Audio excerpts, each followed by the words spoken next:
আসসালামু আলাইকুম রহমতুল্লাহি ওয়াবারাকাতু ওয়াসসালামু ওয়াসসালাতু আলা আশরাফিল আমবিয়া ওয়া নাবিয়িনা মুহাম্মদ ওয়া তাবিতাবিন ওয়াজমাইন রাব্বি ইশরাহ লি সাদরি ওয়া ইয়াসসির লি আমরি ওয়াহলুল উকদাতাম মিন লিসানি ইয়াফকাহু কওলি রব্বি জিদনি ইলমা রব্বানা জিদনা ইলমা রব্বানা জিদনা ইলমা। আলহামদুলিল্লাহ, আমরা আলোচনায় ছিলাম সূরা আল ইমরানের আয়াত নাম্বার 193 94। লাস্ট ক্লাসে আমরা বলতেছিলাম, এখানে আমরা দেখছিলাম যে আল্লাহ সুবহানাহু ওয়া তাআলা উলুল আলবাবদের বর্ণনা করছেন আমাদের সামনে, যেখানে ধারাবাহিক কথায় দেখা যাচ্ছে যে উলুল আলবাব কিভাবে চিন্তা করে, কিভাবে সে আকাশ জমিন এবং দিন রাত্রির আবর্তন এগুলোকে দেখে দেখে আল্লাহ সুবহানাহু ওয়া তাআলাকে সে খুঁজে পায়। এবং আল্লাহ সুবহানাহু ওয়া তাআলার একত্ববাদে সে বিশ্বাসী হয়ে সে কিতাবের সাথে কানেক্টেড হয়। হ্যাঁ, যেখানে আমরা দেখেছিলাম আয়াত 193-তে যে উলুল আলবাব বলতেছে যে রব্বানা, হে আমাদের রব, ইন্নানা, নিশ্চয়ই আমরা, সামিআনা মুনাদিয়ান ইউনাদি, আমরা শুনেছি একজন একজনকে যিনি আমাদেরকে ডেকেছে, হ্যাঁ, ইমানের দিকে। আন আমিনু বিরব্বিকুম, তিনি বলেছেন যে তোমাদের রবের প্রতি ইমান আনো। এই আহ্বানকারীর আহ্বানে আমরা ইমান এনেছি, ফা আমান্না, অতঃপর আমরা ইমান এনেছি। রব্বানা ফাগফির লানা যুনুবানা ওয়া কাফির আন্না সাইয়্যাতিনা ওয়া তাওয়াফফানা মাআল আবরার। এরপর সে একটা দোয়া করলো রবের কাছে, এবং দোয়াটাকে আমরা তিনটে ভাগে ভাগ করে দেখতে পারি। যে প্রথমে সে বলল যে তাদের যে নিজেদের যে লজ্জাজনক গুনাহগুলা আছে বা আমলের যে ঘাটতির কারণে তাকে সং- সংকোচে পড়তে হচ্ছে, রবের সামনে সে দাঁড়াবে, সে লজ্জায় পড়ে যাচ্ছে যে তার আমল সেরকম হয় নাই, বা তার তার এক একজনের লেভেল অফ এক একজনের আন্ডারস্ট্যান্ডিং এক এক রকম, এক একজন মানুষের এই বিব্রত হওয়ার ব্যাপারটা এক এক রকম, আমরা লাস্ট ক্লাসে বলেছি। তবে তারা কি করছে, তাদের এই মানে যেটা সে মানুষের সামনে প্রকাশিত করতে চায় না, যেগুলোতে সে লজ্জা বোধ করে, এই গুণাগুলোর জন্য সে ক্ষমা চাচ্ছে। এরপরে সে বলছে যে এছাড়াও তার দোষত্রুটি গুলাকে আল্লাহ সুবহানাহু ওয়া তাআলা যেন কাফারা করে দেন, একেবারে মিশিয়ে দেন, হ্যাঁ, যেন দেখাই না যায়। এবং তারপরে চাওয়া হচ্ছে যে অবশেষে যে সে যেন মিলিত হতে পারে সৎকর্মশীলদের সাথে। তো সৎকর্মশীলদের সাথে মিলিত হতে পারাটাই আলটিমেটলি কি একটা মানে সাকসেস, যে আমরা আমরা জানি যে জান্নাতে যারা যাবে তারা সকলেই কি, তারা সকলেই আল্লাহর ক্ষমাপ্রাপ্ত ব্যক্তিরা। তো এই দলের সাথে, সৎকর্মশীলদের সাথে যারা দুনিয়াতে আল্লাহ সন্তুষ্টির পথে চলেছে, তাদের সাথেই যেন তার আবার কি হয়, পুনর্মিলন হয় জান্নাতে, এটা হচ্ছে তার দোয়া। তো এই এই এই ফ্রেজটা আমরা লাস্ট ক্লাসে দেখেছিলাম। তো এখানে একটা ব্যাপার আমরা খেয়াল করি যে এই যে যখন এই যে উলুল আলবাবের যে আস্তে আস্তে ডেভেলপমেন্ট আমরা দেখতেছি, সেখানে আমরা কি দেখি যে উলুল আলবাব কিন্তু একটা প্রসেসের মধ্য দিয়ে যায়, তাই না? সে একটা থিঙ্কিং প্রসেসের মধ্য দিয়ে যায়, অথবা তার জার্নি আছে একটা, এটা একটা লং জার্নি হতে পারে। যেমন আমরা লাস্ট ক্লাসে কিছু স্টোরি বলতেছিলাম। তো মনে করেন এরকম না যে একটা মানুষ স্বপ্নে কাবা ঘর দেখলো, দেখার পরে সাথে সাথেই সে কি করলো, সে ইসলাম ধর্ম গ্রহণ করে ফেললো, এরকম কিন্তু না ঘটনাটা। তো ওই ব্যক্তিরা কিন্তু একটা নিদর্শন দেখার পরে ওই নিদর্শন নিয়ে তারা চিন্তা ভাবনা করেছে, পড়াশোনা করেছে, স্টাডি করেছে, রিসার্চ করেছে, বিভিন্ন রকমের ধর্ম নিয়ে তখন দেখছে, কম্পারেটিভ অ্যানালাইসিস করেছে যে অ্যাকচুয়ালি কোনটাতে কি বলছে, তারপরে সে লজিক্যাল কনক্লুশনে এসে পৌঁছাইছে। তো এই যে একটা ধারাবাহিকতা, একটা সময় নেওয়া, একটা চিন্তা করা, হ্যাঁ, তারপরে সে সঠিকভাবে সিদ্ধান্ত নিয়ে একটা ধর্মকে বিশ্বাস করা, এই দুইটা জিনিসের মধ্যে কিন্তু অনেক তফাৎ আছে। আমরা যেহেতু জন্ম থেকেই আমরা মুসলিম পরিবার পেয়ে গেছি, এজন্য আমরা এটার ভ্যালুটা আমরা বুঝতে পারি না, বা আমরা এটাকে ভ্যালু দিতে জানি না। কিন্তু যদি আমরা এরকম হইতো যে আমরা ভিন্ন একটা ধর্মের একটা পরিবারে জন্মগ্রহণ করেছি, তখন যদি আমাকে ইসলাম গ্রহণ করে আমাকে সমস্ত যদি ত্যাগগুলো স্বীকার করতে হইতো, তাহলে আমরা আসলে বুঝতে পারতাম যে কত ত্যাগের বিনিময়ে এই ধর্ম বা এই রিলিজনকে সে বরণ করে নিয়েছে। তো আমরা যেহেতু এই স্যাক্রিফাইস গুলো করি না, এজন্য আমাদের কাছে কি, আমরা টেক ইট অ্যাজ গ্রান্টেড মনে করি যে আচ্ছা, কলেমা যেহেতু বলছি এক সময় না এক সময় তো যাবোই জান্নাতে। এই ধারণাটা আগের মানুষেরও ছিল, এবং এটা একটা ভুল ধারণা, যেখানে তারা ভাবতো কি, যে তারা ভাবে যে তাদের মনে করেন যে তারা ভাবে যে আল্লাহর তারা তো ঈসা আল্লাহ সাল্লামকে আল্লাহর সাথে শরীক করে, আমরা জানি এটা, যে তারা ঈসা আল্লাহ সাল্লামকে আল্লাহর সাথে শরীক করে এবং বলে যে আল্লাহর পুত্রকে বিশ্বাস করতে পারলেই কি নাজাত আছে। তারা এই ধরনের ধারণা বিশ্বাস করে এবং এটা মানুষের মধ্যে প্রচার করে। তো আমরা জানি যে আল্লাহ সুবহানাহু ওয়া তাআলা এই সমস্ত ত্রুটি থেকে মুক্ত। তো যখন তারা এই ধারণাগুলো পোষণ করে, এইরকম সিমিলার ধারণা কি আমরা মুসলিমরাও তাহলে রাখতেছি, যে লা ইলাহা বলছি মানে কি আমি জান্নাতে যাব, বা আমাকে আর কোনো কি কিছুদিন জাহান্নামে পুরানো হবে, তারপর আমাকে জান্নাতে দিয়ে দেওয়া হবে, মানে আমরা খুবই ইজি ভাবে নিচ্ছি ব্যাপারটা। অথচ বিভিন্ন জায়গায় আল্লাহ সুবহানাহু ওয়া তাআলা বলছেন খলিদিনা ফিহা, সেখানে তারা চিরস্থায়ী হবে। তো আল্লাহ সুবহানাহু ওয়া তাআলা যেখানে আয়াতে বলে দিচ্ছেন চিরস্থায়ী হবে, সেখানে আমরা মানে কোন গ্যারান্টিতে আমরা বলতেছি যে আমরা পাশ হয়ে চলে যাব? আর যদিও আমরা জানি যে রাসূল সাল্লাল্লাহু আলাইহি সাল্লাম সুপারিশ করবেন, হ্যাঁ রাসূল সাল্লাল্লাহু আলাইহি সাল্লাম সুপারিশ করবেন, এবং শেষ পর্যন্ত আল্লাহ সুবহানাহু ওয়া তাআলা তার সুপারিশে মানে ইমানের শেষ বিন্দু যার মধ্যে থাকবে তাকে আস্তে আস্তে নেওয়া হবে। কিন্তু এই টাইমটা কি আমরা একসেপ্ট করে নিচ্ছি জাহান্নামে পড়ার জন্য? এই টাইম গ্যাপটা কি আমরা মনে করতেছি দুনিয়ার মতো 2 বছর 4 বছর? তা কিন্তু না। হ্যাঁ, এখানের একদিন হবে কি ওখানে 50 50,000 বছর এরকম। সো মানে এটা কোনো কম্পারিজন নাই। তা আমরা যেই যেই টাইম ফ্রেমে আমরা আছি ওই টাইম ফ্রেমটা ডিফারেন্ট হয়ে যাবে আখেরাতে গেলে। সেই কারণেই মানে এই ব্যাপারটা আমরা যত সহজে গ্রহণ করতেছি বা যত আমরা তুচ্ছ ভাবে নিচ্ছি, উলুল আলবাব কিন্তু সেটা করতেছে না। উলুল আলবাব উলুল আলবাব সময় নিয়েছে ডিসিশনে আসতে, কিন্তু ওয়ান্স সে যখন কনভিন্সড হয়ে গেছে, সে কিন্তু আর পেছনে ফিরে তাকায় নাই। হ্যাঁ, বরং সে আল্লাহর সাথে কমিউনিকেশন করে কিন্তু সে আখেরাতমুখী হয়ে গেছে। হ্যাঁ, আর যেখানে আমরা কি করতেছি, আমরা আমাদের মুসলিম পরিবারে থাকার পরেও, কোরআন হাতের কাছে থাকার পরেও আমরা কিন্তু চিন্তা ভাবনা করি না, বরং আমরা রিল্যাক্টেন্সে জীবন যাপন করতেছি। এটা কিন্তু আমাদের একটা বড় ডিফারেন্স। হ্যাঁ, মুসলিম হওয়ার পরেও আমরা কিন্তু উলুল আলবাবের ধারের কাছে যেতে পারতেছি না। এই জিনিসটা আমাদের কিন্তু মানে বুঝতে হবে, বুঝে আসতে হবে যে আমরা পিছায় আছি, আলটিমেটলি আমরা পিছায় আছি। তো যেমন আমরা দেখি বিভিন্ন যখন আমরা দেখি যে নমুসলিমরা এত স্ট্রং ইমানের, তার পুরা পরিবারের সাথে সে ফাইট করতেছে। হ্যাঁ, পুরা দেখা যাচ্ছে যে তার যে তার মা বাবার সাথে তারা তাকে ত্যাগ করতেছে, ইসলাম ধর্ম গ্রহণ করার কারণে তাকে সম্পত্তি থেকে বিতাড়িত করতেছে। দেখা যাচ্ছে যে তারা তাকে তাদের নাম দিয়ে আর পরিচয় দিচ্ছে না। এই যে একটা মানসিক কষ্ট, হ্যাঁ একটা আর অর্থনৈতিক ক্রাইসিস, তার বন্ধু পরিজনরা তাকে ত্যাগ করতেছে। হ্যাঁ, তারপরে দেখা যাচ্ছে যে তাকে খাবার ব্যাপারে সিলেক্টিভ হতে হইতেছে। সমস্ত দিক থেকে তার যে ক্রাইসিস গুলা হঠাৎ করে আসতেছে, এগুলাকে কিন্তু সে বরণ করতেছে, এবং সে কিন্তু বলতেছে না যে না এত কষ্ট এত কিছু স্যাক্রিফাইস আমি করতে পারবো না। যখন সে বিশ্বাসী হয়ে গেল আল্লাহ সুবহানাহু ওয়া তাআলা এবং রাসূলের উপরে, তখন কিন্তু সে সমস্ত কষ্টকে কি করতেছে, উপেক্ষা করে কিন্তু সে স্যাটিসফাইড, সে হ্যাপি যে না আমি সত্য পথের সন্ধান পেয়েছি। তো এইটাই যে আমরা যখন দেখছি যে উলুল আলবাব এই দোয়াগুলা করতেছে, এখানে দেখেন যে এখানে যে বলা হলো যে ফা আমান্না ফা, এই ফাটা কিন্তু তার এই পুরা জার্নির কনক্লুশন। পুরা জার্নিটা তাকে তার যে সে যে সময় নিয়েছে, কারো কারো ক্ষেত্রে 2 বছর 4 বছর 5 বছর 10 বছর, হ্যাঁ একটা সাইন সে পেয়েছে। ওই সাইনটাকে কিন্তু সে ফলো করছে, ওই সাইনটা কিন্তু সে ভুলে যায় নাই। ওই আয়াত যে আল্লাহ সুবহানাহু ওয়া তাআলা দেখাইছেন, আয়াতটা নিয়ে সে কিন্তু মানে সে কিন্তু আয়াতটাকে নিয়ে মানে অবহেলা করে নাই, বরং এটার পেছনে সে সময় দিছে, সময় দিয়ে দিয়ে দিয়ে দিয়ে সে তার লজিকে কনক্লুশনে এসে কি বলছে, আমার না আমি বিশ্বাস করলাম, আমরা ইমান আনলাম। ঠিক আছে, তো এটা জরুরি কেন বোঝাটা? কারণ হচ্ছে এরপরের যে ঘটনাগুলা, যে যখন আমরা দেখতেছি যে কনভিকশন যখন আছে ইমানের উপরে বা বিশ্বাসের উপরে, যখন একটা মানুষের ভরসা আছে, তখন সে আখিরাতমুখী দোয়াগুলা করতেছে। যেমন আয়াত 194-তে আমরা দেখি উলুল আলবাব দোয়া করতেছে, রব্বানা ওয়া আতিনা, আমাদেরকে দেন, মা ওয়াআদতানা আলা রুসুলিকা, যেই প্রমিস গুলো আপনি করেছেন আপনার রসুলের মাধ্যমে। হ্যাঁ, রসুলের কাছে যে প্রমিস গুলা করেছেন আমাদেরকে দিবেন, সেগুলো আমাদেরকে দেন। তো সেটা কি জিনিস? আমরা জানি যে আল্লাহ সুবহানাহু ওয়া তাআলা বিভিন্ন জায়গায় বলেছেন যে আল্লাহ এবং তার রাসূলকে অনুসরণ করার জন্য। কেন? যাতে করে আমরা সফল কাম হতে পারি। হ্যাঁ, তো সফল কাম হলে কি আছে? আমাদের জন্য একটা রিওয়ার্ড আছে, আমাদের জন্য একটা প্রতিশ্রুত জান্নাত আছে। তো এখানে উলুল আলবাব সেই জিনিসটাকে ইন্ডিকেট করতেছে যে আমাদেরকে আল্লাহ সুবহানাহু ওয়া তাআলার কাছে আমরা চাচ্ছি সেইটা যেটা তিনি তার রাসূলের মাধ্যমে আমাদের কাছে প্রমিস করেছেন। তো এখানে একটা ব্যাপার দেখেন যে রিওয়ার্ড যেটা আখেরাতে, সেটার ব্যাপারে সে পেতে আগ্রহী।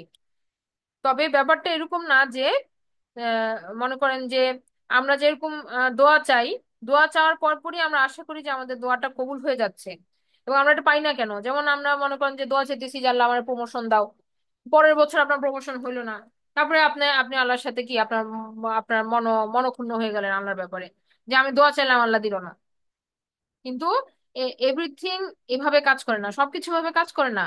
আমার দোয়াটা কখন একসেপ্ট হবে এটা আল্লাহ সুবহানাহু ওয়া তাআলা ভালো জানেন। আল্লাহ সুবহানাহু ওয়া তাআলা ইজ দ্য বেস্ট প্ল্যানার।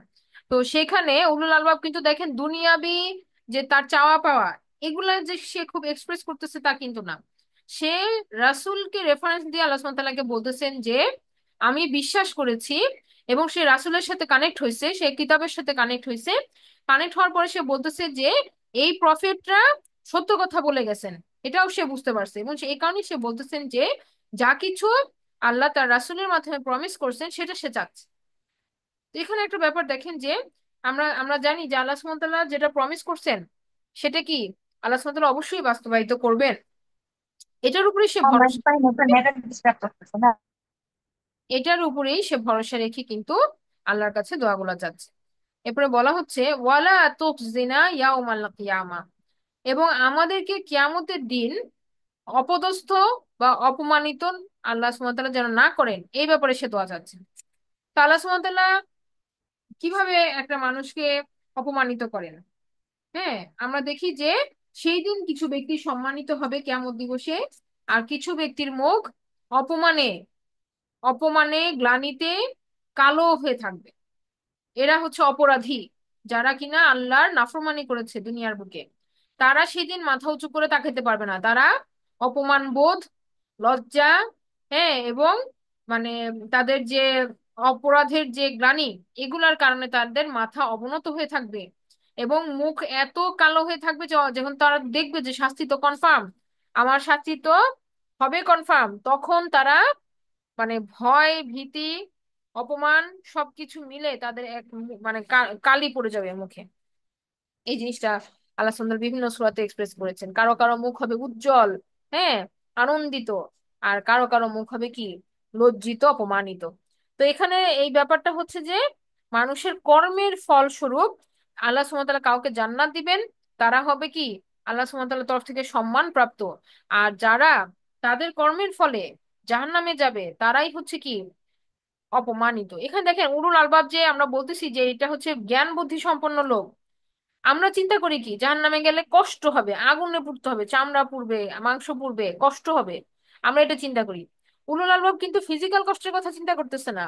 উলুল আলবাব কিসের কথা চিন্তা করতেছে? মানসিক কষ্টের কথা চিন্তা করতেছে। এক লেভেল অ্যাহেড, হ্যাঁ, ওয়ান স্টেপ অ্যাহেড। আমরা যতটুকু চিন্তা করি উলুল আলবাব তার থেকে এক স্টেপ বেশি চিন্তা করে। থিঙ্কিং প্রসেসটা দেখেন কত সুন্দর। উলুল আলবাব ভাবতেছে যে ফিজিক্যাল কষ্ট তো গেলই, আমি যে সবার সামনে অপমানিত হয়ে জাহান্নামে যাব, আমার রব যে আমার দিকে তাকাবে না, আমার সাথে কথা বলবে না, আমার দোয়ার উত্তর দিবে না, এটা একটা অপমান। হ্যাঁ, এটা অপমান, এটা মানসিক কষ্ট, যে রব আমাদের দিকে তাকাইতেছে না, রব আমাদের দিকে আমাদের কথা শুনতেছে না, আমাদের সাথে রাগ হয়ে আছেন, এটা মানসিক কষ্ট। হ্যাঁ, যে আমি জাহান্নামের আগুনে পুড়তেছি, আমি আমি তাহলে কি আমার আমার রবের সাথে সম্পর্ক কত খারাপ, যে আমি তাকে সন্তুষ্ট করতে পারি নাই, আমি রবকে সন্তুষ্ট করতে পারি নাই, আমি আমার কাজের মাধ্যমে কি করতে পারি নাই, নিজেকে প্রুফ করতে পারি নাই, আমি জান্নাতের জন্য কোয়ালিফাইড হই নাই, আমি জাহান্নামে যেয়ে পড়ছি। আর এটা একটা অপমান মানুষকে। আল্লাহ সুবহানাহু ওয়া তাআলা কি বলছেন সূরা ইয়াতে কি যেন, সূরা 3, হ্যাঁ, আল্লাহ সুবহানাহু ওয়া তাআলা বলছেন যে তিনি মানুষকে সবচেয়ে উত্তম অবয়বে সৃষ্টি করেছেন এবং সমস্ত কোয়ালিফিকেশন দিছেন যা মানুষকে কি একটা সম্মানের পজিশনে নিয়ে যায়।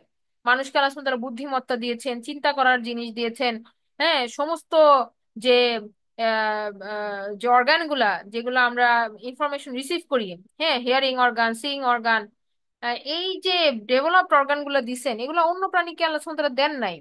কমিউনিকেশনের জন্য সমস্ত বুদ্ধিমত্তা সবকিছু আল্লাহ দিচ্ছেন মানুষকে।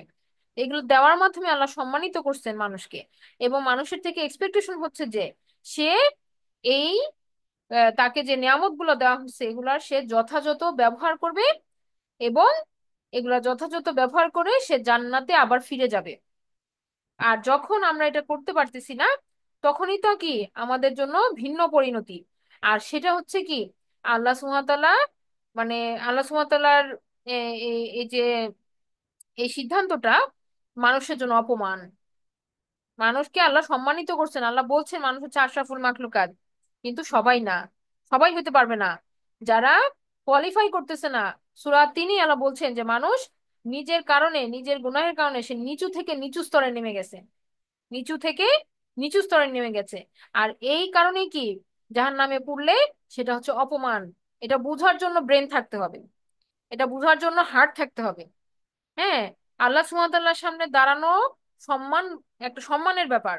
আর আল্লাহ সুবহানাহু ওয়া তাআলা যাদের দিকে তাকাবে না, যাদের মাঝখানে, আল্লাহ সুবহানাহু ওয়া তাআলার সাথে যাদের মাঝে পর্দা চলে আসবে, আল্লাহ বলছেন কারো কারো দিকে যে তাদের দিকে আল্লাহ তাকাবেন না, কথা বলবেন না।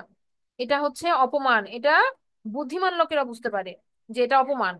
আর যে মনে করেন পরোয়া করে না, তার জন্য আর কি, সে তো আল্লাহর সান্নিধ্য কখনো পাবেই না। তখন সে জাহান্নামের ওই ফিজিক্যাল পানিশমেন্ট তো পাইতেই থাকবে। তার আর অন্য যে সাইকোলজিক্যাল যে ব্যাপারগুলো, এগুলো তাকে টাচ করতেছে না, কষ্টটাই সে ভোগ করতে থাকবে। কিন্তু উলুল আলবাব দুই ভাবেই চিন্তা করতেছে, না এটা শুধু ফিজিক্যাল কষ্ট তো না। ফিজিক্যাল কষ্ট দেখবেন যে একটা মানুষ যদি মনের দিক থেকে মনোবল তার বেশি থাকে, সে কিন্তু ফিজিক্যাল কষ্টটাকে সয়ে যায়। হ্যাঁ, যে মনে করেন যে আপনার অনেক আর্থিক ভাবে আপনি অনেক সংকটে আছেন, আপনার সংসারে অনেক ক্রাইসিস, কিন্তু যদি আপনার হাজবেন্ড আপনার প্রতি ভালোবাসাপূর্ণ হয়, সম্মান রাখে, আপনাকে সম্মান দেয়, হ্যাঁ, আপনাদের মধ্যে যদি দেখেন যে হাজবেন্ডের সাথে আপনার যদি মনে করেন যে সম্পর্কটা সুন্দর হয়, ভালোবাসার এবং সম্মানের হয়, এই দুনিয়ার কষ্টগুলো কিন্তু তখন কিছু না। They are leading a very happy life, happy married life. কেন? কারণ একজন আরেকজনের আন্ডারস্ট্যান্ডিং আছে। হ্যাঁ, এই যে মনের দিক থেকে সে হ্যাপি। সো দুনিয়াতে সে কম খাইলো না কি করলো, এটা ডাজন্ট ম্যাটার। সে, তার কাছে ম্যাটার করে না, কষ্টগুলো সে ফিল করে না। এই ব্যাপারটাই যে আল্লাহর ভালোবাসাটা যদি কেউ বুঝতে পারে, তখন এটা তার কাছে ম্যাটার করে যে আল্লাহ তার দিকে তাকাবে না, সেটা কষ্ট পায় এটা ভাবলেই।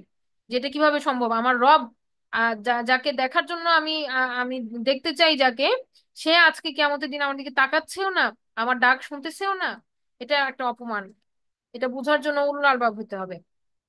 হ্যাঁ, তো এখানে দেখেন যে তখন সে বলতেছে যে আমাকে সেই দিন কি করো না, আমাদেরকে অপমানিত করো না। লা তুখজিনা ইয়াউমাল কিয়ামা ইন্নাকা লা তুখলিফুল মিয়াদ, এবং নিশ্চয়ই তুমি ওয়াদার খেলাফ করো না। আল্লাহ সুবহানাহু ওয়া তাআলার এই প্রমিসের ব্যাপারে সে খুব বেশি কি, মানে কনফিডেন্ট, নিশ্চিত, এবং সেই কারণে সে আল্লাহ সুবহানাহু ওয়া তাআলার সাথে এই কথাটা বলতেছে যে নিশ্চয়ই তুমি ওয়াদার বরখেলাপ করো না। কারণ আমরা তো আল্লাহ সুবহানাহু ওয়া তাআলার এই প্রমিসের উপরে ভরসা করে কি করতেছি, আমরা গায়েবে বিশ্বাস করতেছি, আমরা রাসূলকে না দেখে বিশ্বাস করতেছি, আমরা রাসূলের কথার সত্যতা বিশ্বাস করি, কিন্তু আমরা তাকে বিশ্বাস করতেছি। আমরা তো দেখি নাই প্রফেট সাল্লাল্লাহু আলাইহি সাল্লামকে, আমরা দেখি নাই কোনো মালাইকাকে, আমরা দেখি নাই জান্নাত এবং জাহান্নামকে, আমরা না দেখে এগুলো বিশ্বাস করতেছি। এই কিতাবের উপরে আমরা ভরসা করতেছি, আল্লাহর প্রমিসকে আমরা বিশ্বাস করতেছি। তো সেই কারণে উলুল আলবাব বলতেছে যে ইন্নাকা লা তুখলিফুল মিয়াদ, নিশ্চয়ই আপনি ওয়াদা ভঙ্গ করেন না। হ্যাঁ, আপনি ওয়াদার বরখেলাপ করেন না। তার মানে দিস প্রমিস আর ট্রু, এবং সে এটা দৃঢ় বিশ্বাসী এই ব্যাপারে। তো সব, তো এখানে একটা ব্যাপার যে এই এই যে সে কথাটা বললো যে আল্লাহ তো ওয়াদার বরখেলাপ করেন না, হ্যাঁ, তার মানে আল্লাহ সুবহানাহু ওয়া তাআলার ব্যাপারে সে খুব বেশি দৃঢ় বিশ্বাসী। এইখানে এই ব্যাপারটা হাইলাইট হয়েছে। আর যারা বিশ্বাসী না, তারা কিন্তু আখিরাতের প্রতিও কি বিশ্বাসী না। এই ব্যাপারটা আমরা খেয়াল করি কিনা, এবং এখানে আমাদের নিজেদেরকেও প্রশ্ন করার সুযোগ আছে যে আমরা কি আসলে বিশ্বাসী। যেমন দেখেন, আমাদেরকে যখন বলা হয়, আল্লাহ সুবহানাহু ওয়া তাআলা যখন বলেন যে দান করো, দান করলে আল্লাহ বলতেছেন কি যে প্রত্যেকটা দানের বিনিময়ে আল্লাহ সুবহানাহু ওয়া তাআলা দিবেন 700 গুণ বাড়ায়ে। হ্যাঁ, এবং আল্লাহ সুবহানাহু ওয়া তাআলার কাছে কোনো ভালো কাজ বিফলে যাবে না। যখন আল্লাহ সুবহানাহু ওয়া তাআলা আমাদেরকে এই প্রতিশ্রুতিগুলো দেন, আমরা কি আসলেই বিশ্বাস করি, নাকি আমরা আমরা দেখি যে এখানে ইনভেস্ট করলে তো বেশি লাভ, হ্যাঁ, এখানে আমি 3 মাসে এত টাকা পাবো, ওখানে আমি 1 বছরে এত টাকা পাবো। আর আমরা যে আল্লাহ বলতেছেন যে দান করো, দান করলে সেটা কি আমার কাছে ঋণ স্বরূপ, আমি তোমাদেরকে ফেরত দিব। কিন্তু আমরা সেটা কি বিশ্বাস করি? বিশ্বাস করি কি আমরা দানটা করি? তাহলে আমাদের বিশ্বাসে ঘাটতি আছে, বিশ্বাসে ঘাটতি আছে। কারণ আমরা আমরা তাহলে আল্লাহ যে প্রমিসটা করতেছেন, এটা তো আমরা চোখে দেখতেছি না, এটা আমরা হ্যান্ড টু হ্যান্ড পাইও না। নগদে নগদে টাকা তো আমরা পাই না, তাই না? দানের বিনিময়ে তো আমরা নগদে নগদে টাকা পাই না আল্লাহর থেকে। কিন্তু আল্লাহ বলতেছেন, প্রমিস করতেছেন দিবেন। তো আমরা সেগুলা যদি বিশ্বাসী হই, তাহলে আমরা আমরা দানের ব্যাপারে উৎসাহী হব। আর নাইলে আমরা দুনিয়াতে শুধু ইনভেস্ট করবো, এখানে ইনভেস্ট করবো, ওখানে ইনভেস্ট করবো, হ্যাঁ, গয়নাগাটি কিনে রাখবো, যে আমার এটা বেনিফিট। আর আল্লাহ বলতেছেন যা কিছু আমরা জমাই, আমরা ভাবি যে এটা আমাদেরকে প্রাচুর্য দিবে, এটা আমাদের জন্য কল্যাণকর, আল্লাহ বলতেছেন আসলে এটা অকল্যাণকর। এই যে কিছু আয়াত আগে আমরা সূরা আল ইমরানে এটা পড়ে আসছি, তাই না? তাহলে আমাদের বিশ্বাসটা যদি আসলে কনফার্ম হয়, কনফার্ম থাকে, তখন আমরা আল্লাহর প্রতিশ্রুতির ব্যাপারে কি দৃঢ় বিশ্বাসী থাকবো, যে না আল্লাহ বলছেন দিবে, আল্লাহ কখনো ওয়াদার বরখেলাপ করেন না। ঠিক আছে? তো এটা হচ্ছে মানে জার্নি, জার্নি টু ফেইথ, যেটা উলুল আলবাব দেখাতে পারছে। উলুল আলবাব প্রতি মানে সময়ে সময়েই আসছে, এবং আসতেছে, আসবে, সামনেও আসবে। আমরা কি উলুল আলবাব হইতে পারতেছি কিনা, আমরা কি এভাবে চিন্তা করতে পারতেছি কিনা? আল্লাহ আমাদেরকে সেই বোঝটা দেখ, আমাদেরকে যেন আল্লাহ আমাদের জ্ঞানের আহ ইয়াটা যেন খুলে দেয়, আমরা আমাদের চিন্তা শক্তিটা যেন খুলে দেন আল্লাহ সুবহানাহু ওয়া তাআলা, আমরা যেন সঠিকভাবে একটা ইনফরমেশনকে প্রসেস করে আমরা যেন আল্লাহ মুখী হতে পারি, আমরা যেন আল্লাহ সুবহানাহু ওয়া তাআলার এবং রাসূলের আনুগত্যের মাধ্যমে যেন আখিরাতমুখী হতে পারি। আল্লাহ আমাদের সেই তৌফিক দান করুন। এখন আমরা দেখছি যে আয়াত নাম্বার 195, 195 নম্বর আয়াতে, এই যে উলুল আলবাবের এই ও আরেকটা কথা, 195-তে যাওয়ার আগে আমরা একটু দেখে আসি যে সূরা আলী ইমরানের শুরুর দিকে আল্লাহ সুবহানাহু ওয়া তাআলা একবার উলুল আলবাবের কথা বলেছেন। সে আয়াতটা কিরকম ছিল, এটার সাথে এই লাস্টের দিকে এসে ওটার সাথে আমরা কোনো মিল খুঁজে পাই কিনা। তো আমরা এটা একটু আগে চেক করি, তারপর আমরা 195 যাচ্ছি। আচ্ছা, আমরা শুরু থেকে দেখি সূরা আলী ইমরানের প্রথম দিকে আমরা দেখেছি যে আলিফ লাম মিম, এরপর আল্লাহ সুবহানাহু ওয়া তাআলা বলতেছেন যে আল্লাহু লা ইলাহা ইল্লা হুয়াল হাইয়ুল কাইয়্যুম। আল্লাহ সুবহানাহু ওয়া তাআলা তার নিজেকে পরিচিত করে দিচ্ছেন আমাদের সাথে, যে আল্লাহ তিনি ছাড়া আর কোনো উপাস্য নাই। হ্যাঁ, এবং তিনি হচ্ছেন আল হাইয়্যু আল কাইয়্যুম, তিনি চিরঞ্জীব, সবকিছুর ধারক। তারপর আমরা দেখেছি আল্লাহ তাআলা বলছেন নাজ্জালা আলাইকাল কিতাবা বিল হক মুসাদ্দিকাল লিমা বাইনা ইয়াদাই।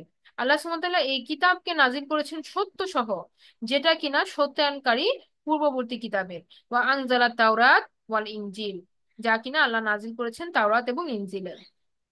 এবার দেখেন বলা হচ্ছে যে মিন ক্বাবলু হুদাল লিন্নাস, যে তাওরাত ইনজিল এবং সহ যা কিছু আল্লাহ সুবহানাহু ওয়া তাআলা পূর্বে নাজিল করেছেন, সেখানেও মানুষের জন্য কি ছিল, হেদায়েত ছিল। ওয়া আনজালাল ফুরকান, এবং এই যে কিতাব যেটা আল্লাহ সুবহানাহু ওয়া তাআলা মানে নাজিল করছেন, এটার মধ্যে আছে কি সত্য মিথ্যার পার্থক্যকারী, এটার মধ্যে আছে ফুরকান। ইন্নাল্লাযীনা কাফারু বিআয়াতিল্লাহ লাহুম আযাবুন শাদীদ, যারা অস্বীকার করবে এই আল্লাহর আয়াতকে, দেখেন এখানে আয়াত কথাটা আসছে, আল্লাহর আয়াতকে, তারা কি, তাদের জন্য হচ্ছে পানিশমেন্ট, আযাবুন শাদীদ, কঠিন পানিশমেন্ট। ওয়াল্লাহু আজিজুন যুনতিকাম, এবং আল্লাহ সুবহানাহু ওয়া তাআলা প্রতিশোধ গ্রহণে অত্যন্ত কি মানে মানে শক্তিশালী, আল্লাহ সুবহানাহু ওয়া তাআলা সমস্ত ক্ষমতার অধিকারী, এবং তিনি প্রতিশোধ গ্রহণকারী। তাহলে আল্লাহ সুবহানাহু ওয়া তাআলা যে আমাদেরকে আয়াত দিচ্ছেন, আমরা আয়াত দেখার পরে, বোঝার পরে যখন আমরা মুখ ফিরায় ফেলবো, আল্লাহ সুবহানাহু ওয়া তাআলা কিন্তু আমাদেরকে ছাড় দিবেন না। আমাদেরকে এটা নিয়ে প্রশ্ন করা হবে যে তোমার কাছে তো আমি আয়াত পাঠাইছি, তোমার কাছে তো আমি সতর্ককারী পাঠাইছি, তোমার কাছে তো আমি রিমাইন্ডার পাঠাইছি, আহ্বানকারী পাঠাইছি, তুমি শুনো নাই কেন? এই প্রশ্নের জবাব আমাদেরকে দিতে হবে। কারণ আমরা কিতাবের সংস্পর্শে আছি, আমরা রাসূলের ডাক শুনেছি, আমরা কিতাবে আহ্বান শুনেছি, কাজে আমাদের মুখ ফিরায় নেওয়ার কোনো সুযোগ নাই। এরপর আল্লাহ বলতেছেন ইন্নাল্লাহা লা ইয়াখফা আলাইহি শাইউন ফিল আরদি ওয়ালা ফিস সামা, গোপন নাই কোনো কিছুই আকাশ জমিনে, যা কিছু আছে সবকিছু আল্লাহ জানেন। হুয়াল্লাযী ইউসাউবিরুকুম ফিল আরহাম কাইফা ইয়াশা, আল্লাহ বলতেছেন যে তিনি হচ্ছেন যিনি আহ ইউসাউবিরুকুম, যিনি আমাদেরকে বলতেছেন যিনি তোমাদেরকে কি করেছেন, গঠন বিন্যাস করেছেন, ফিল আরহাম মাতৃগর্ভে, তিনি যেভাবে চেয়েছেন, কাইফা ইয়াশা। লা ইলাহা ইল্লা হুয়াল আজিজুল হাকিম, নাই কোনো ইলাহা আল্লাহ ছাড়া, যিনি কিনা আল আজিজ আল হাকিম, যিনি কিনা সমস্ত ক্ষমতার সর্বময় ক্ষমতার অধিকারী এবং যিনি হচ্ছেন প্রজ্ঞাময়, আল হাকিম। এরপর দেখেন বলা হচ্ছে হুয়াল্লাযী, তিনিই হচ্ছেন যিনি আনজালা আলাইকাল কিতাবা, যিনি কিতাবকে নাজিল করেছেন, আলাইকা আপনার উপরে, রাসূল সাল্লাল্লাহু আলাইহি সাল্লামকে বলতেছেন যে তিনি নাজিল করেছেন আপনার উপরে, রাসূলের উপরে কিতাবকে। মিনহু আয়াতুম মুহকামাতুন হুন্না উম্মাতুল কিতাবি ওয়া উখরা মুতাশাবিহাত। বলা হচ্ছে তিনি এখানে এমন আয়াত দিয়েছেন, এই কিতাবের মধ্যে এমন কতগুলো আয়াত দিয়েছেন যেগুলা কি সুস্পষ্ট, মুহকামাত, সুস্পষ্ট। হ্যাঁ, এগুলা কিতাবের আসল অংশ। হুন্না উম্মুল কিতাব, এগুলো হচ্ছে কিতাবের মানে জুসি অংশটা, মেজরিটি অফ দা অংশ, আসল অংশ। হ্যাঁ, মেজরিটি অথবা মুখ্য বিশেষ বিষয়বস্তু যেখানে আছে এগুলা। ওয়া উ ওয়া উখরু মুতাশাবিহাত, এবং কিছু অল্প ফিউ আয়াত আছে যেগুলা কিনা রূপক অর্থে ব্যবহৃত হয়েছে। ফাআম্মাল্লাযীনা ফি কুলুবিহিম যায়গুন, যে এরপর আল্লাহ বলতেছেন যে অতঃপর বা অতএব যাদের অন্তরে ফি কুলুবিহিম যায়গ, যাদের অন্তরে ব্যাধি আছে, জটিলতা আছে, কুটিলতা আছে, ফায়াত্তাবিউনা মা তাশাবাহা মিন, তাহলে তারা কি করবে, তারা অনুসরণ করে এবং তারা সেই তারা মানে ভুল রূপকের অনুসরণ করে, ভুল ব্যাখ্যার অনুসরণ করে। মিনহু মিনহু ইবতিগা ফিল ফিতনা, এবং তারা কি করে, তারা অনুসরণ করে এবং অপব্যাখ্যার মাধ্যমে তারা কি করে, ফিতনার বিস্তার করে। ওয়াবতিগা তাউইলি, এরপরে বলা হচ্ছে যে এই যে এখানে বলা হচ্ছে যে তারা অনুসরণ করে, ফিতনা বিস্তার করে এবং অপব্যাখ্যার উদ্দেশ্যে তন্মধ্যে রূপকগুলোকে তারা মিস ইন্টারপ্রেট করে। ওয়ামা ইয়ালামু তাউইলাহু ইল্লাল্লাহ, এবং আল্লাহ ছাড়া এগুলোর সঠিক ব্যাখ্যা বা জ্ঞান আসলে আর কারো কাছেই নাই। ওয়ার রাসিখুনা ফিল ইলম, এরপরে দেখেন বলা হচ্ছে যে এবং আল্লাহ বলেন যে যারা জ্ঞানে সুগভীর, যারা কন্টিনিউয়াস জ্ঞান চর্চা করে, রাসিখুনা ফিল ইলম, যারা জ্ঞানের মধ্যে ডুবে থাকে, জ্ঞান চর্চায় যারা ডুবে থাকে, ইয়াকুলুনা আমান্না বিহি কুল্লুম মিন ইনদি রব্বিনা, তারা বলে আমরা ঈমান এনেছি সেই সমস্ত কিছুর উপরে যা আমাদের রবের তরফ থেকে নাজিল হয়েছে। ওয়ামা ইয়াযাক্কারু ইল্লা উলুল আলবাব, এবং আল্লাহ বলতেছেন যে যে মানে এটা নিয়ে, এটাতে সেই শুধুমাত্র উপদেশ গ্রহণ করবে যে কিনা উলুল আলবাব, উলুল আলবাব ছাড়া এই জিনিস কারো বুঝে আসবে না। তাহলে এই যে কিতাবের মধ্যে আল্লাহ যে আমাদেরকে কিতাব দিয়েছেন, রেভিলেশন দিয়েছেন, এখানে কিছু কিছু আয়াত আছে যেগুলা সঠিক অর্থ কি, সঠিকভাবে কি বুঝাইতেছে, বা আমাদের সময়ের জ্ঞানের আলোকে হয়তো আমরা অনুধাবন করতে পারি না। হয়তো সামনে আরো মানুষের কাছে এই জ্ঞানটা উন্মোচন হবে যেখানে সে বুঝতে পারবে যে আল্লাহর এই হুম। আয়াত দিয়ে কি বোঝানো হয়েছে। যেমন এটা টাইম টু টাইম ভ্যারি করে, আমরা এটা যখন পড়ছিলাম আয়াতটা আমরা তখন বলছি যে সময়ের সাথে সাথে মানুষের জ্ঞানের পরিধি বাড়তে থাকে। হ্যাঁ, যেমন আমরা দেখেছিলাম যে যে আমরা বলতেছিলাম না যে মানুষকে আল্লাহ আল্লাহ সুবহানাহু ওয়া তাআলা মানুষের বডির ভিতরে রক্ত সঞ্চালন কিভাবে হয়, একটা শিশু কিভাবে মাতৃগর্ভে মোল্ডেড হয়, বিভিন্ন সময়ে সময়ে যে তার শেপ চেঞ্জ হইতেছে, এত জ্ঞান কিন্তু আগের মানুষের ছিল না। হ্যাঁ, কিন্তু এখন বর্তমানে মেডিকেল টেকনোলজির আবির্ভাবের মাধ্যমে আমরা কিন্তু এই নলেজটা আমরা পেয়েছি, আমরা দেখি এখন কত মান্থে কি হয়, ডেভেলপমেন্ট আমরা ট্রেস করতে পারি। আগে এটা পারতাম না। তো তখন যখন আল্লাহ সুবহানাহু ওয়া তাআলা বলছিলেন যে 1450 বছর আগে যে আল্লাহ সুবহানাহু ওয়া তাআলা আলাগ থেকে মানুষকে তৈরি করেছেন, তো মানুষ তখন সেটা ঠিক মতো বুঝে উঠতে পারে নাই। ঠিক আছে না? এখন মানুষ সেটা বুঝতে পারে, এখনের যুগে এসে মানুষ এই ইনফরমেশনটা বুঝতে পারে। এমনি ভাবে অনেক আয়াত আছে যেগুলা আমরা আমরা বলতেছি না যে এটা এখানে কয়েকটা মত আম, বাদ আছে। হ্যাঁ, একজন গ্রুপ বলছেন এভাবে, আরেকজন গ্রুপ বলছেন এভাবে, আরেকজন গ্রুপ বলছেন এভাবে। আমরা এগুলো স্টাডি করছি, আমরা এগুলো এভাবে প্রেজেন্ট করেছি, কিন্তু আমরা কোনো কনক্রিট বলতে পারি নাই যে এটাই ঠিক আর কোন সব ব্যাঠিক, এটা বলা যাবে না। তো এরকম বেশ কিছু আয়াত আছে যেখানে অনেকগুলো মতবাদ আছে, মত পার্থক্য আছে, সেগুলো নিয়ে ঝগড়া বিবাদে পড়া যাবে না এবং কোনো রকমের ফিতনা তৈরি করা যাবে না।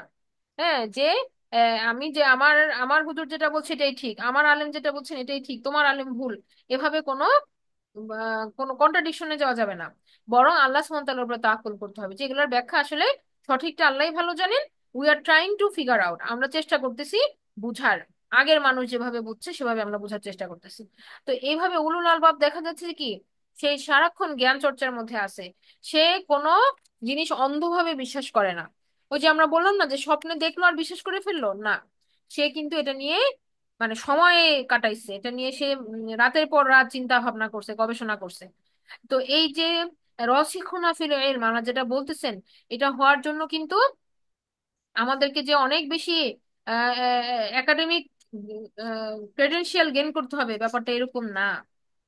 হ্যাঁ, এটা হওয়ার জন্য কি লাগবে?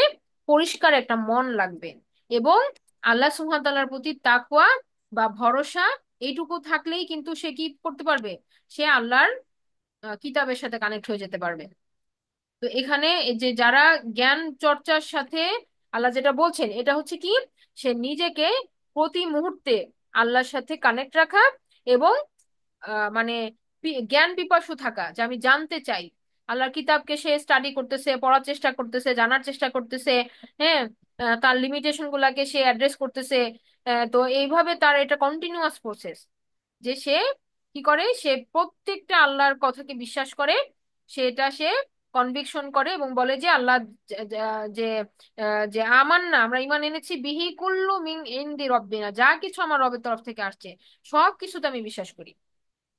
সে লজিক দিবে না।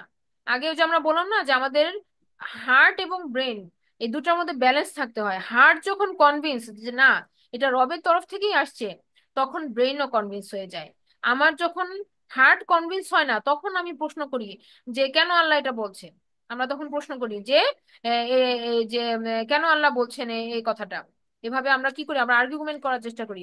কিন্তু যখন আমাদের হার্ট কনভিন্স থাকে, তখন কিন্তু আমরা আর ওই অ্যান্টি লজিকে যাই না। হ্যাঁ, আমরা অ্যান্টি লজিকে যাই না, আমরা বলি যে না আল্লাহ যা বলছেন তাই সঠিক। হ্যাঁ, হয়তো আমার বুঝে আসতেছে না, কিন্তু আমি আর্গুমেন্টে যাব না আল্লাহর সাথে, আল্লাহ যা বলছেন তাই সঠিক। এটা হচ্ছে রাইট ওয়ে, রাইট অ্যাপ্রোচ। আর প্রশ্ন করতে আল্লাহ কখনো মানা করেন নাই, বরং আমাদেরকে এনকারেজ করছেন যে আমরা অন্ধের মতো যেন না চলি, অন্ধবিশ্বাস যেন কাউকে না করি, বরং আমরা নিজেরা যেন এটা নিয়ে পড়াশোনা করি, নিজেরা যেন কিতাবের সাথে কানেক্টেড থাকি। ঠিক আছে? অন্ধবিশ্বাস ইসলামে নট অ্যালাউড। Not allowed. আমরা যে সমাজে প্রচলিত অনেক জিনিস আছে যেটা আমরা অন্ধভাবে বিশ্বাস করি। কেন করি? আমরা দেখছি আমার বাবা দাদাকে করতে, আমরা দেখছি আমার আহ, মা বাবাকে করতে, আমরা দেখছি গুরুজনদেরকে করতে, আলেমরা তো আগে করতো দেখছি। হ্যাঁ, এই যে না, এই যে অন্ধভাবে বিশ্বাস, এটা আমরা করতে পারবো না। কি করতে হবে? অরিজিনালিটি খুঁজতে হবে, রেফারেন্স দেখতে হবে, দলিল কি, কিতাবে বলছে কিনা, রাসূল সাল্লাল্লাহু আলাইহি ওয়াসাল্লাম বলছেন কিনা, রাসূল সাল্লাল্লাহু আলাইহি ওয়াসাল্লাম করেছেন কিনা, ওটা দেখতে হবে। এটা এটা অনেকে নেগেটিভ ভাবে নেয় যে আরে আহ, যা বলতেছে আগে যা হয়েছে সেটা কি তাহলে ভুল, তার কি তাহলে ভুল করে গেছে। এটা আমাদের যাচাই করে দেখতে হবে ভুল করে গেছে কিনা। হইতেও পারে, আমরা জানি না সত্যি কিনটা। সত্যি খোঁজার জন্য চেষ্টা করতে হবে, এবং আল্লাহ সুবহানাহু ওয়া তাআলা কি বলছেন তিনি গাইড করবেন। কেউ যদি আল্লাহর পথে এক কদম বাড়ায়, তাহলে আল্লাহ সুবহানাহু ওয়া তাআলা তাকে কি আরো আল্লাহ সুবহানাহু ওয়া তাআলা আরো 10 কদম আগে আসে তার দিকে। তো কেউ যদি সত্য পথের খোঁজ করে, অবশ্যই আল্লাহ সুবহানাহু ওয়া তাআলা তাকে সেটা মিলাই দিবেন। তো আমাদেরকে এইভাবে আল্লাহর কাছে দোয়াগুলা করতে হবে, এবং উলুল আলবাব ছাড়া এটা আর কেউ করতে পারে না। এই যে একটা প্রসেস আল্লাহ সুবহানাহু ওয়া তাআলা লিঙ্ক করে দিলেন, এই যে এইখানে একবার উলুল আলবাবকে শুরুর দিকে আমাদের সামনে ইন্ট্রোডিউস করাই দিলেন। আবার আমরা দেখলাম যে আয়াত নাম্বার 190-তে এসে আল্লাহ সুবহানাহু ওয়া তাআলা আবার উলুল আলবাবকে পরিচয় করে দিলেন। তো মাঝখানে যে এতগুলো আয়াত আল্লাহ সুবহানাহু ওয়া তাআলা বললেন, এগুলা নিয়ে কে চিন্তা ভাবনা করবে? উলুল আলবাব চিন্তা ভাবনা করবে। হ্যাঁ, তো এবং এই চিন্তা ভাবনা করেই কিন্তু সে ওই ডিসিশনটাতে আসছে, কনক্লুশনে আসছে। তো এখানে আমরা দেখি যে এর মাঝখানে আল্লাহ সুবহানাহু ওয়া তাআলা আমাদেরকে হিস্ট্রিক্যাল ইভেন্ট বর্ণনা করতেছেন। হ্যাঁ, তো উলুল আলবাব কি করে? হিস্ট্রি নিয়েও পড়াশোনা করে। উলুল আলবাব কি করে? সৃষ্টির জ্ঞান নিয়ে পড়াশোনা করে। উলুল আলবাব কি করে? সে উম, মানে নেচারকে দেখে, পরিবেশকে দেখে, পরিবেশ থেকে সে জ্ঞান লাভ করে। তো এটা এমন না যে বই পড়েই শুধু জ্ঞান লাভ করতে হবে। সে দেখে জ্ঞান লাভ করে, সে চিন্তা করে জ্ঞান লাভ করে, সে কোরআন পড়ে জ্ঞান লাভ করে, কিতাবের সাথে সে কানেক্ট হয়। এভাবে তার থিঙ্কিং প্রসেস ক্লিয়ার, এবং সে জ্ঞান চর্চার মধ্যে নিজেকে নিমজ্জিত রাখে। কখনো এটা বলে না আমি বেশি জানি, আমি অনেক জানি হাদিস আমারে বলতে এসো না, এই কথা সে কখনো বলবে না।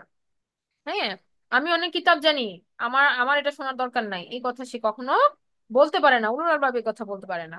হ্যাঁ, যদি কেউ বলে সে উলুল আলবাব হইতে পারে নাই, এটা আমাদের বুঝতে হবে। তো এখন এই যে এতগুলা দোয়া উলুল আলবাব যে করলো, আল্লাহ সুবহানাহু ওয়া তাআলা আমাদের সামনে তুলে ধরলেন। হ্যাঁ, দুনিয়ামুখী পজিশন থেকে উলুল আলবাব যে আখিরাতমুখী হয়ে গেল, এবং সে যে দোয়াগুলা যতগুলা করলো এই পর্যন্ত আমরা দেখলাম। তো এর পরিপ্রেক্ষিতে এবার কি আল্লাহ সুবহানাহু ওয়া তাআলা জবাব দিচ্ছেন। আল্লাহ সুবহানাহু ওয়া তাআলার জবাবটা এই 195 এসে আলোচিত হচ্ছে, যেখানে আল্লাহ সুবহানাহু ওয়া তাআলা বলতেছেন। আমরা আজকে জেনারেল ট্রান্সলেশনটা পড়ি, ডিটেলস আমরা নেক্সট আলোচনা করবো। এখানে বলা হচ্ছে ফাস্তাজাবা লাহুম রাব্বুহুম।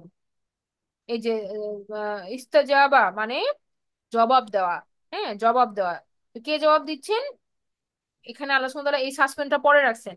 আল্লাহ প্রথমেই বলেন নাই যে ফাস্তাজাবা রাব্বুহুম, না, এটা বলেন নাই। আল্লাহ সুবহানাহু ওয়া তাআলা বলছেন লাহুম, লাহুম তাদের দোয়া। উলুল আলবাব যে এতক্ষণ দোয়া করছে, রব্বানা রব্বানা, আমাদের রব, আমাদের রব ক্ষমা করেন, গাফারা করেন। হ্যাঁ, তারপরে আমাদের ফিরায় নেন। হ্যাঁ, আমাদেরকে অপমানিত করেন না, আমাদেরকে সেই প্রতিশ্রুতিগুলা পূরণ করে দেন যেটা আপনি রাসূলের মাধ্যমে আমাদেরকে করেছেন। এই যে এতগুলা দোয়া সে করলো, তার জবাব আল্লাহ সুবহানাহু ওয়া তাআলা দিচ্ছেন ফাস্তাজাবা লাহুম, তাদেরকে, এই তাদের দোয়ার পরিপ্রেক্ষিতে জবাব দিচ্ছেন। এরপরে আল্লাহ সাসপেন্সটা ব্রেক করলেন যে কে দিচ্ছেন? রব্বুহুম, তাদের রব। এই যে রবকে তারা ডাকলো, রব্বানা রব্বানা, আমাদের রব। রব কি দোয়া শুনেন? আমাদের রব কি আমাদের দোয়া শুনেন? আল্লাহ বলতেছেন হ্যাঁ, দোয়া শুনেন। এর জন্যই আল্লাহ সুবহানাহু ওয়া তাআলা বলছেন যে তোমাদের রব তোমাদের দোয়ার জবাব দিচ্ছেন। হ্যাঁ, বলে এরপর আল্লাহ সুবহানাহু ওয়া তাআলা বললেন যে আন্নি লা উদিউ আমালা আমিলিন মিনকুম মিন যাকারি আও উনসা। আল্লাহ বললেন যে আমি তোমাদের কোনো পরিশ্রম বৃথা যেতে দিব না। আমি নষ্ট করি না কোনো পরিশ্রম, সেটা হোক পুরুষ কিংবা সেটা হোক নারী। তাহলে আমাদের প্রত্যেকের প্রত্যেকটা এফোর্ট কি ভ্যালুয়েবল, এটা কাউন্ট হইতেছে। সেটা হোক না খুব ছোট, হ্যাঁ, এটা হোক না আমরা নারীদের পক্ষ থেকে, অথবা হোক না সেটা পুরুষদের পক্ষ থেকে, আমরা যদি আল্লাহর সন্তুষ্টির জন্য ইবাদত করি, এটা কাউন্টেড। আল্লাহ সুবহানাহু ওয়া তাআলা আমাদেরকে ইকুয়ালি কিন্তু জাজ করবেন। এখানে এমন না যে তারা মোর প্রেফারেন্স পাচ্ছে, তারা তারা বেশি রিওয়ার্ড পাইতেছে, এরকম না। আল্লাহ সুবহানাহু ওয়া তাআলা ন্যায় বিচারক, তিনি আমাদের প্রত্যেকের আমলকেই কাউন্ট করবেন। হ্যাঁ, এবং প্রত্যেকের জবাব দিচ্ছেন, প্রত্যেকের দোয়া আল্লাহ শুনতেছেন, এবং আল্লাহ শুনতে এগুলো জবাব দিচ্ছেন। এই জবাব দেওয়ার প্রসেসটা কিন্তু আমরা দুই জায়গাতে পাই। এই যে এই সুন্দর আয়াতটা দেখেন, একটা হচ্ছে রমাদানে আল্লাহ সুবহানাহু ওয়া তাআলা যখন বলছেন শাহরুর রমাদান আল্লাজি, সেখানে আল্লাহ সুবহানাহু ওয়া তাআলা বলছেন যে যে উজিবুদ দাওয়াতাদ দাঈ ইজা দাআনি, আমি জবাব দেই কোন কলারের ডাকে যখন সে আমাকে ডাকে। আর এখানে আমরা দেখতে পাচ্ছি সূরা আল ইমরানে আল্লাহ সুবহানাহু ওয়া তাআলা উলুল আলবাবের জবাব দিচ্ছেন। হ্যাঁ, তার ডাকে আল্লাহ সুবহানাহু ওয়া তাআলা জবাব দিচ্ছেন। আল্লাহ আমাদেরকে এই উলুল আলবাবদের অন্তর্ভুক্ত করে দিন, সৎকর্মশীলদের অন্তর্ভুক্ত করে দিন, যারা যাদের সাথে আমরা জান্নাতে মিলিত হতে পারি। আল্লাহ আমাদের সেই দলভুক্ত করে দিন। আল্লাহুম্মা আমিন। তাহলে আমরা আজকে এখানে শেষ করছি। সুবহানাকা আল্লাহুম্মা ওয়া বিহামদিকা আশহাদু আল্লা ইলাহা ইল্লা আনতা আস্তাগফিরুকা ওয়া আতুবু ইলাইক। আসসালামু আলাইকুম ওয়া রাহমাতুল্লাহি ওয়া বারাকাতুহু। Salam.